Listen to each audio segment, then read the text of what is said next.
अभी तक अपन ने पढ़ा डिस्टेंस और डिस्प्लेसमेंट के बारे में। डिस्टेंस क्या होती है, डिस्प्लेसमेंट क्या होता है। Distance is the actual path length covered by a body and displacement is the shortest path length between two points. अब हम एक न्यूमेरिकल लेते हैं। A person moves in circular path. Suppose a person circular path में move कर रहा है, start from point A. A point से स्टार्ट हो रहा है, सेंटर इसका ओ है, and reaches the diametrically opposite point B. Diametrically opposite point मतलब इसके डायमेट्रिकली अपोजिट पॉइंट कौन सा होगा, ये इस बी पॉइंट पर पहुंचता है वो। ठीक है, आपको फाइंड आउट करना है। फर्स्ट ऑप्शन है distance between A and B. Distance between A and B ये आपको पता करना है। एंड सेकेंड पार्ट है displacement between A and B, ये आपका क्वेश्चन होगा। ठीक है, अब देखते हैं इसे। अगर एक पॉइंट पार्टिकल है वो ए से बी तक जा रहा है, यानी इसने बेसिकली डिस्टेंस, पहला पार्ट अपन लेते हैं डिस्टेंस। डिस्टेंस की अगर हम बात करें तो डिस्टेंस क्या होती है, distance is actual path length covered by a body. तो ए से बी तक जाने में इसने एक्चुअली कौन सा पाथ ट्रेवल किया, ये वाला, इस पाथ को कवर करना है इसको। इसकी लेंथ कितनी होगी, ये हमारी डिस्टेंस हो जाएगी। ठीक है, तो डिस्टेंस कितनी होगी, अगर मैं पूरे सर्किल की बात करूं तो पूरे सर्किल की ये सरकमफेरेंस हो गई, कितनी होगी, अगर इसकी रेडियस सपोज स्मॉल आर है, इसकी रेडियस स्मॉल आर है जो कि क्वेश्चन में दी हुई है 1 मीटर, तो इसकी पूरे सर्किल की रेडियस हो जाएगी 2 पाई आर, सॉरी पूरे सर्किल की सरकमफेरेंस हो जाएगी 2 पाई आर। ठीक है, तो हाफ सर्किल की कितनी हो जाएगी, पाई इंटू आर। ठीक है, तो यही हमारी एक्चुअल पाथ लेंथ है, यानी डिस्टेंस इक्वल टू क्या होगी, pi into small r, that is equal to pi into 1 metre, यानी हमारा डिस्टेंस आ गई पाई मीटर। अब सपोज सेकेंड पार्ट हमें सोल्व करना है। सेकेंड पार्ट है displacement.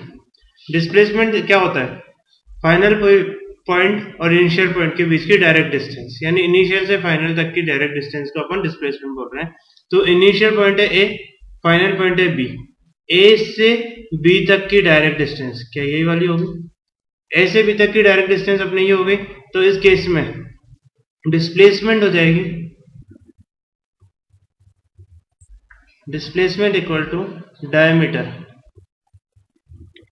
Of circle, and that is equal to कितना हो गया, r प्लस आर, यानी 2r, 2 into 1 that is equal to 2 metre. ये अपना डिस्प्लेसमेंट हो गया। ठीक है, और डिस्प्लेसमेंट कैसी क्वांटिटी होती है, वेक्टर क्वांटिटी। डायरेक्शन बताना मैंने बताया था, ए इनिशियल पॉइंट से फाइनल पॉइंट तक डिस्प्लेसमेंट की डायरेक्शन होती है। इनिशियल पॉइंट कौन सा है, ए, फाइनल पॉइंट कौन सा है, बी, तो ए से बी तक आपकी डायरेक्शन हो जाएगी। अगर मैं इसे साउथ वेस्ट की टर्म में रिप्रेजेंट करूं तो ऊपर होता है नॉर्थ, इस साइड में होगा ईस्ट, ठीक है, इस साइड में होगा वेस्ट, और इधर होगा साउथ। तो यानी हमारा डिस्प्लेसमेंट किधर से किधर जा रहा है, ए से बी, यानी टुवर्ड्स वेस्ट। तो डिस्प्लेसमेंट की डायरेक्शन हो जाएगी टुवर्ड्स वेस्ट। ये आपका फाइनल आंसर हो गया। इसमें ध्यान देना, डिस्टेंस जो है उसमें हमने कोई डायरेक्शन नहीं दी। क्यों, क्योंकि डिस्टेंस कैसी क्वांटिटी होती है, स्केलर। स्केलर क्वांटिटी उसको बोलते हैं जिसमें केवल मैग्नीट्यूड रिक्वायर्ड होता है, डायरेक्शन की रिक्वायरमेंट नहीं होती। डिस्प्लेसमेंट एक वेक्टर क्वांटिटी है, इसलिए इसमें हमें मैग्नीट्यूड भी देना पड़ा और डायरेक्शन भी देनी होगी। ठीक है, मैग्नीट्यूड हो गया 2 मीटर और डायरेक्शन होगी टुवर्ड्स वेस्ट। ठीक है, अब आगे बढ़ते हैं हम। एक बार थोड़ा सा हम डिस्टेंस और डिस्प्लेसमेंट के बीच में डिफरेंसेस देख लेते हैं। तो डिस्टेंस जो है it is the actual path length covered by the body. Displacement is the shortest path length, shortest distance between initial and final point. Distance between two given points depends upon path, ठीक है, जबकि displacement path पे depend नहीं करता, वो कैसे भी जाए, मुझे ए और बी के बीच की डायरेक्ट डिस्टेंस से मतलब है। ठीक है, थर्ड डिफरेंस है डिस्टेंस ऑलवेज पॉजिटिव होता है, क्योंकि हमें पाथ लेंथ मेजर करनी है। पाथ लेंथ चाहे वो घूम के वापस भी आ रही हो तब भी हम पाथ लेंथ तो ऐड करते चले जाएंगे, ठीक है, लेंथ ऐड करते जाएंगे, यानी हमारा डिस्टेंस हमेशा ही क्या रहेगा, पॉजिटिव। जबकि डिस्प्लेसमेंट जो है वेक्टर क्वांटिटी है, इसका मतलब आप एक डायरेक्शन को पॉजिटिव लोगे तो दूसरी डायरेक्शन को नेगेटिव लोगे। इसका मतलब displacement can be positive, negative और जीरो, ठीक है। डिस्टेंस जैसा कि हम बता चुके हैं, डिस्टेंस एक स्केलर क्वांटिटी और डिस्प्लेसमेंट एक vector quantity. Another difference is distance will never decrease. Distance क्योंकि पॉजिटिव है, आप पाथ लेंथ ऐड ही करते जाओगे तो कभी भी वापस डिक्रीज नहीं हो सकती, चाहे आप पॉजिटिव डायरेक्शन में जाओ चाहे नेगेटिव डायरेक्शन में जाओ। लेकिन डिस्प्लेसमेंट जो है वो पॉजिटिव में जाते जाते अचानक आपने पलटी मार ली और वापस आ रहे हो तो डिस्प्लेसमेंट जो है वो सब्ट्रैक्ट होने लग जाएगा, यानी डिस्प्लेसमेंट की वैल्यू कम होने लग जाएगी। जबकि डिस्टेंस में तो उसे भी पॉजिटिव लेंगे, इसलिए वो ऐड होता जाएगा। तो डिस्टेंस कभी भी डिक्रीज नहीं होती, एक बार बढ़ना शुरू हुई बढ़ती चली जाएगी, जबकि डिस्प्लेसमेंट डिक्रीज हो सकता है, ठीक है। These are the basic differences between distance and displacement. आगे बढ़ते हैं अपन, तो uniform and non uniform motion.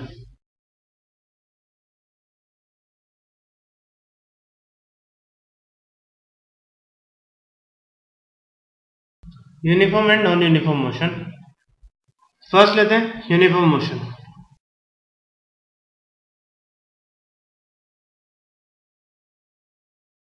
Uniform motion क्या होगा? यूनिफॉर्म मतलब एक जैसा, ठीक है। मोशन जो एक जैसा रहे, मतलब जैसे अगर मान लो सपोज मैं 1 मीटर डिस्टेंस 1 सेकंड में ट्रेवल कर रहा हूँ, अगले 1 सेकंड में भी फिर अगेन 1 मीटर, यानी टोटल 2 सेकंड में 2 मीटर, 3 सेकंड में 3 मीटर, 4 सेकंड में 4 मीटर, यानी हर सेकंड में मैं इक्वल डिस्टेंस ट्रेवल कर रहा हूँ, ठीक है। That means it is a uniform motion, एक जैसा मोशन हो रहा है अपना, ठीक है। जबकि नॉन यूनिफॉर्म मोशन में क्या होगा, जो एक जैसा नहीं हो, ठीक है। तो नॉन यूनिफॉर्म मोशन कैसा होगा? सपोज पहले सेकंड में मैंने 1 मीटर डिस्टेंस ट्रेवल करी, दूसरे सेकंड में मैंने 2 मीटर डिस्टेंस ट्रेवल कर ली, यानी एक पहले सेकंड में 1 सेकंड के अंदर मैंने 1 मीटर डिस्टेंस ट्रेवल करी थी, दूसरे सेकंड में एक ही सेकंड के अंदर मैंने 2 मीटर डिस्टेंस ट्रेवल करी, तीसरे सेकंड में हो सकता है मैंने 5 मीटर डिस्टेंस ट्रेवल करी। मतलब हर सेकंड में मेरी डिस्टेंस ट्रेवल जो है वो अलग अलग आ रही है, ठीक है। तो मोशन यूनिफॉर्म नहीं रहा, ठीक है। That is known as non uniform motion. If I travel unequal distance and equal interval of time, then it is non-uniform motion. And in uniform motion, equal distance in equal interval of time, her equal interval of time में बराबर distance travel हो तो उसे हम uniform motion होगा, ठीक है। Next is speed and velocity.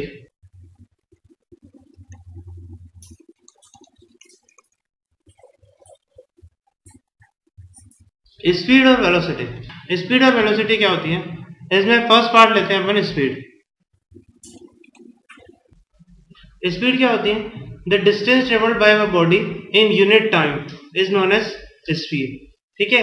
एक सेकंड में या यूनिट टाइम में जितनी डिस्टेंस ट्रेवल कर रहा है वो, that is known as speed. इसकी डेफिनेशन इंपॉर्टेंट है, ठीक है। इसकी डेफिनेशन को अपन याद रखेंगे, फॉर्मूले में भी हम डेफिनेशन ही लिखेंगे, speed equal to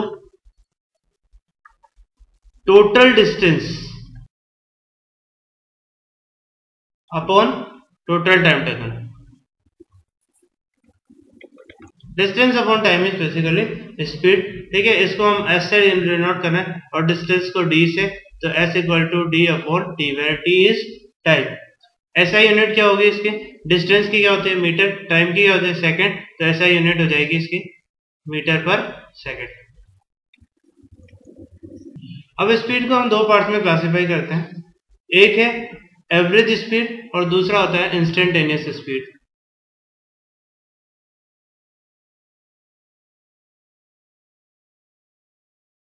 average speed same रहेगा अपने, एवरेज स्पीड को हम एस एवरेज से बता दें, तो S average is total distance upon total time taken, total distance upon total time taken, ठीक है। इसकी यूनिट क्या होगी? अगेन वही डिस्टेंस अपॉन टाइम है, यानी यूनिट क्या हो जाएगी? Metre per second. इसमें हम दो पार्ट कर सकते हैं, एक होगा यूनिफॉर्म स्पीड और एक होगा non uniform speed. Uniform speed क्या होगा, जिसमें कांस्टेंट स्पीड रहे, मतलब कि हर इक्वल टाइम में सेम डिस्टेंस ट्रेवल करता रहे, तो उस केस में हम स्पीड को कांस्टेंट मानेंगे, ठीक है। पर अगर मान लो पहले सेकंड में 2 मीटर ट्रेवल करी, दूसरे सेकंड में 5 मीटर ट्रेवल करी, तीसरे सेकंड में 7 मीटर ट्रेवल करी, तो यानी हर इक्वल इंटरवल ऑफ टाइम में अलग अलग डिस्टेंस ट्रेवल कर रहा है, that is non uniform speed. दोनों केस में एवरेज स्पीड का फॉर्मूला सेम रहेगा, टोटल डिस्टेंस निकाल लो इनिशियल पॉइंट से फाइनल पॉइंट तक, बीच में उसने कितनी भी डिस्टेंस ट्रेवल करी हो, आप टोटल डिस्टेंस निकाल लो और उसमें टोटल टाइम का डिवाइड कर दो, तो हमें एवरेज स्पीड निकल जाएगा, ठीक है। For example a train covers a distance of 600 kilometre, total distance कितनी कवर की उसने, 600 किलोमीटर, ठीक है। तो डी की वैल्यू आपको दी हुई है 600 kilometre, between 2 towns in 12 hours, मतलब टाइम टेकन कितना हो गया, 12 आवर्स। अब देखो हम स्पीड को चाहे तो किलोमीटर पर आवर में रखें, चाहे तो मीटर पर सेकंड में कर सकते हैं। किलोमीटर पर आवर में रखना है तो सिंपल फॉर्मूला हो गया S equal to D by T, value put करो 600 अपॉन 12, ठीक है, it is 50 kilometre per hour, ठीक है। अगर मैं इसे मीटर पर सेकंड में कन्वर्ट करना चाहता तो क्या होता, तो ऊपर 1000 से मल्टीप्लाई कर देता, नीचे 3600 सेकंड के लिए, ठीक है। तो अगर मैं इसे 50 इंटू 1000 अपॉन आवर्स में को सेकंड में कन्वर्ट करना है, तो अपन क्या करेंगे 60 इंटू 60। अगर मैं देखो पहले इसी को सॉल्व कर लेते हैं अपन, तो ये 0 ये 0 ये 0 ये 0, ठीक है। इसको 2 से डिवाइड करें अपन तो ये हो जाएगा 5, और इसको 2 से डिवाइड करें तो 3, 6 इंटू 3 कितना हो गया 18। मतलब डायरेक्टली हमें एक फिगर याद कर सकते हैं, किलोमीटर पर आवर को मीटर पर सेकंड में कन्वर्ट करना है तो क्या हो जाएगा 5/18 से मल्टीप्लाई कर दो। अगर मीटर पर सेकंड को किलोमीटर पर आवर में कन्वर्ट करना होगा तो क्या करेंगे, उल्टा 18/5 से मल्टीप्लाई कर देंगे, ठीक है। तो किलोमीटर पर आवर को मीटर पर सेकंड में तो 15 इंटू 5/18, ठीक है। इसे सॉल्व कर लेंगे तो जो भी होगा 250 अपॉन 18 मीटर पर सेकंड, ठीक है। एक और क्वेश्चन लेते हैं। A car covers first half of the distance between 2 place at a speed 40 kilometre per hour, ठीक है। तो हम क्या करते हैं, सपोज ये पॉइंट लेते हैं हम ए से बी तक इस कार को जाना है, ठीक है। फर्स्ट हाफ, सपोज यहां पर इसका फर्स्ट हाफ हो जाता है, first half of the distance, ठीक है, between 2 place at a speed 40 kilometre per our, यानी इस ए से सी मोशन में इसकी स्पीड कितनी रहती है, v equal to 40 kilometre per hour, and second half with speed 60 kilometre per hour. तो सी से बी मोशन में इसकी स्पीड क्या रहती है, 60 किलोमीटर पर आवर, ठीक है। आपको एवरेज स्पीड फाइंड आउट करनी है, V average you have to find out. इस केस में अगेन अब क्या करें, वी एवरेज का फॉर्मूला देखते हैं। वी एवरेज क्या है, total distance upon total time taken, पर यहां ना तो मुझे टोटल डिस्टेंस पता है ना मुझे टोटल टाइम टेकन पता है, तो मैं क्या करता हूं, पहले तो इसको स्पीड v1 और इसको स्पीड v2 लेंगे। अब मुझे टोटल डिस्टेंस ट्रेवल करनी बतानी है, तो मान लेता हूं मैं टोटल डिस्टेंस है d, ठीक है। तो ये डिस्टेंस कितनी हो जाएगी, फर्स्ट हाफ की बात कर रहा है यानी ये कितनी हो जाएगी d/2, सेकेंड हाफ की बात कर रहा है यानी ये डिस्टेंस कितनी होगी अगेन d/2, ठीक है। यहां पर टाइम लगता है सपोज t1 और c से b तक में टाइम लगता है सपोज t2। तो हम क्या करेंगे, total distance upon total time taken हमें फाइंड आउट करना है, ठीक है। तो हम देखते हैं टोटल डिस्टेंस तो d हो गई, टोटल टाइम टेकन के लिए मुझे t1 और t2 फाइंड आउट करना पड़ेगा। तो t1 फाइंड आउट करने के लिए देखो हमें स्पीड पता है a से c मोशन में और हमें डिस्टेंस पता है, तो हम जानते हैं स्पीड क्या होती है, डिस्टेंस अपॉन टाइम। तो टाइम क्या हो जाएगा, distance upon speed. Time t1 equal to हो जाएगा डिस्टेंस अपॉन स्पीड। डिस्टेंस कितनी है d/2 अपॉन स्पीड कितनी है 40 किलोमीटर पर आवर। ठीक है, तो ये हो जाएगा d/AT, t1 हो गया। सिमिलर वे में t2 इक्वल टू कितना हो जाएगा di2 इंटू 60, यानी हो गया d/120। ठीक है, t1 पता चल गया, t2 पता चल गया, टोटल डिस्टेंस मुझे पता है, फॉर्मूला लगा दो, v average equal to total distance upon total time taken. Total distance है d upon total time taken कितना है t1 plus t2। Value put करते हैं, d अपॉन t1 कितना है d/80 प्लस t2 कितना है d/120। इधर से d कॉमन आ जाएगा, ऊपर d से कैंसिल हो जाएगा, तो ये हो जाएगा 1/1/80 प्लस 1/120। एलसीएम ले लेते हैं, तो 80 और 120 इसका एलसीएम कितना हो जाएगा 240। 240 एलसीएम हो गया, तो ऊपर कितना हो गया 3 प्लस 2, 1 अपॉन में क्वांटिटी चल रही है, 240 ऊपर आ जाएगा, तो हो जाएगा 240 अपॉन 5। इसे सॉल्व कर लेंगे अपन, तो ये हो जाएगा 48 किलोमीटर पर आवर। ये हमारा आंसर है। डायरेक्शन देनी पड़ेगी क्या, नहीं, क्योंकि एवरेज स्पीड निकाल रहे हैं। ठीक है, now next topic is velocity. Speed क्या होती है, डिस्टेंस अपॉन टाइम। ठीक है, वेलोसिटी क्या होगी, डिस्प्लेसमेंट अपॉन टाइम।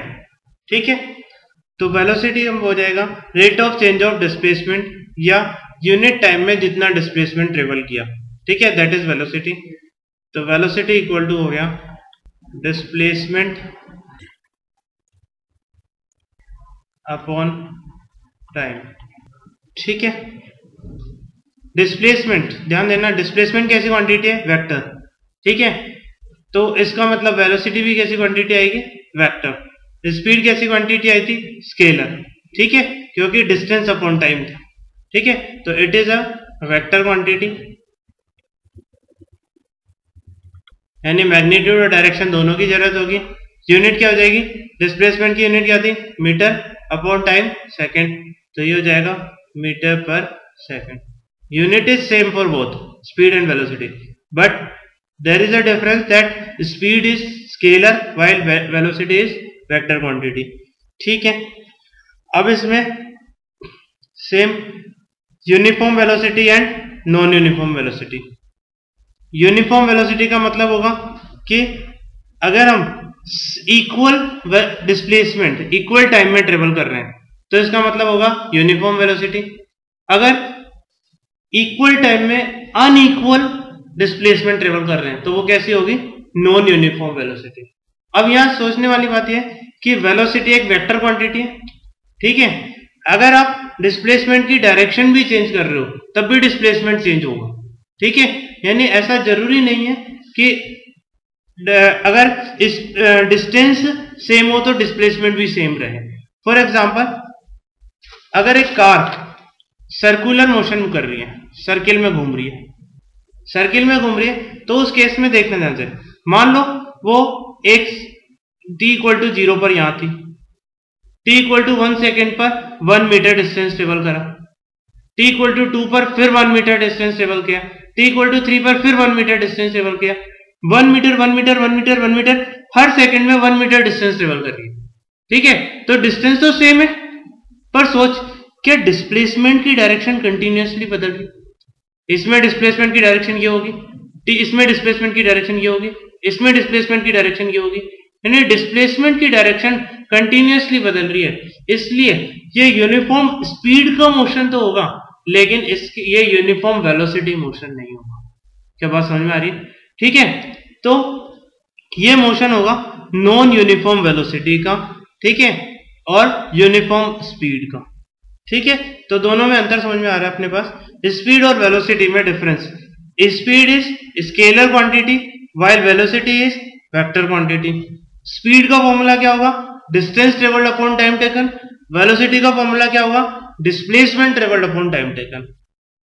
स्पीड को कैसे डिफाइन करोगे, rate of change of position of an object, ठीक है। वेलोसिटी को कैसे डिफाइन करोगे, rate of change of position of object in specific direction. क्या बात समझ में आ रही है एकदम, ठीक है। इसमें भी अगेन वही क्लासिफिकेशन करते हैं अपन, एवरेज स्पीड की जगह यहां पर क्या आ जाएगा, एवरेज वेलोसिटी।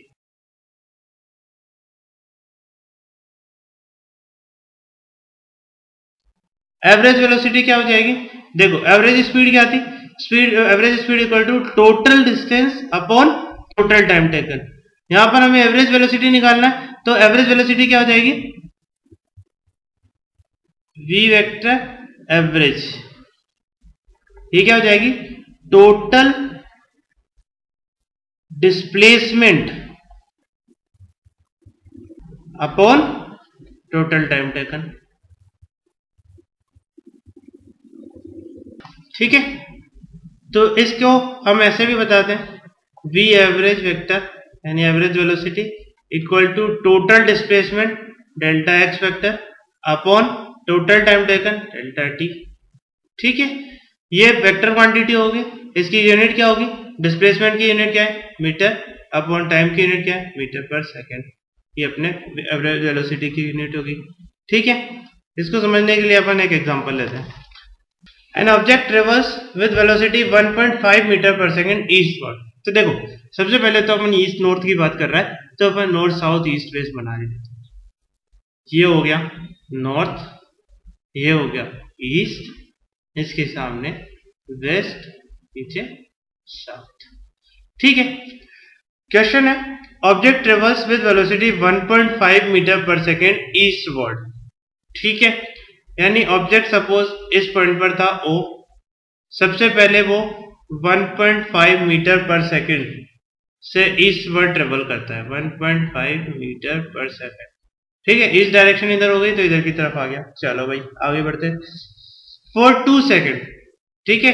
इस टाइम इसमें कितना टाइम दिया इसने, 2 सेकेंड, ठीक है। डायग्राम बनाते चले जाओ। And then with velocity of 4 metre per second northward, north किधर है, ऊपर, तो 4 मीटर पर सेकेंड से ये नॉर्थ डायरेक्शन में जा रहा है, ठीक है। 4 मीटर पर सेकेंड ऊपर की तरफ जा रहा है, ठीक है। For 1 second, t equal to 1 second इसने ट्रेवल किया, ठीक है। सपोज ये पॉइंट B तक पहुंच जाता है, यहां पर इस पॉइंट को अपन A नाम दे देते हैं, ये पॉइंट हो गया B। What is the final displacement at the end of 3 second, ये 2 सेकेंड, ये 1 सेकेंड, टोटल टाइम कितना हो गया, 3 सेकेंड। आपसे डिस्प्लेसमेंट पूछा है, डिस्प्लेसमेंट क्या होता है, इनिशियल पॉइंट से फाइनल पॉइंट को ज्वाइन कर दो, ये आपका फाइनल डिस्प्लेसमेंट हो जाएगा, सिंपल, ठीक है। अब अगर हम ध्यान दें तो ये ईस्ट डायरेक्शन है, ये नॉर्थ डायरेक्शन है, बताओ इनके बीच में एंगल कितना बनेगा, 90 डिग्री। इसका मतलब ये एक राइट एंगल ट्रायंगल बन रहा है। अगर मुझे ये डिस्टेंस और ये डिस्टेंस पता चल जाए, यानी OA और AB डिस्टेंस पता चल जाए, क्या मैं OB डिस्टेंस पता कर सकता हूं, ठीक है। OA डिस्टेंस कितनी होगी, टाइम पता है, स्पीड पता है, डिस्टेंस कितनी हो जाएगी, S1 equal to speed upon, speed equal to होता है डिस्टेंस अपॉन टाइम, तो डिस्टेंस इधर हो जाएगा स्पीड इनटू टाइम। स्पीड कितना है 1.5 metre per second into time कितना है 2, तो S1 कितना हो गया 3 मीटर, ठीक है। इस डिस्टेंस को अपन S2 बोल देते हैं, तो स्पीड इनटू टाइम, स्पीड कितना है 4 इनटू टाइम कितना है 1, यानी 4 मीटर ये डिस्टेंस हो गई।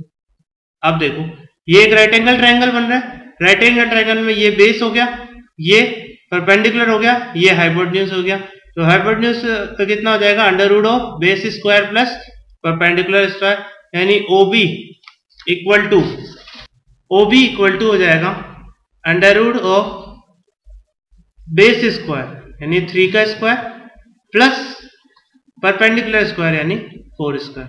3 स्क्वायर कितना हो गया 9 प्लस 4 स्क्वायर कितना हो गया 16। 9 प्लस 16 कितना हो गया 25। 25 का अंडर रूट कितना हो गया 5 मीटर। यानी ये 5 मीटर का क्या है डिस्प्लेसमेंट का मैग्नीट्यूड। ठीक है, और एंगल कितना होगा आप निकाल सकते हैं चाहो तो। एंगल हो जाएगा tan theta equal to perpendicular upon base. ठीक है, इससे हम एंगल भी निकाल सकते हैं tan थीटा इक्वल टू 4/3। इससे हम थीटा की वैल्यू निकाल लेंगे, यानी हमें मैग्नीट्यूड भी मिल गया और डायरेक्शन भी मिल गई, यानी हम कंप्लीट डिस्प्लेसमेंट ओबी के बारे में सब कुछ जानते हैं। ठीक है, ये आपका फाइनल आंसर होगा।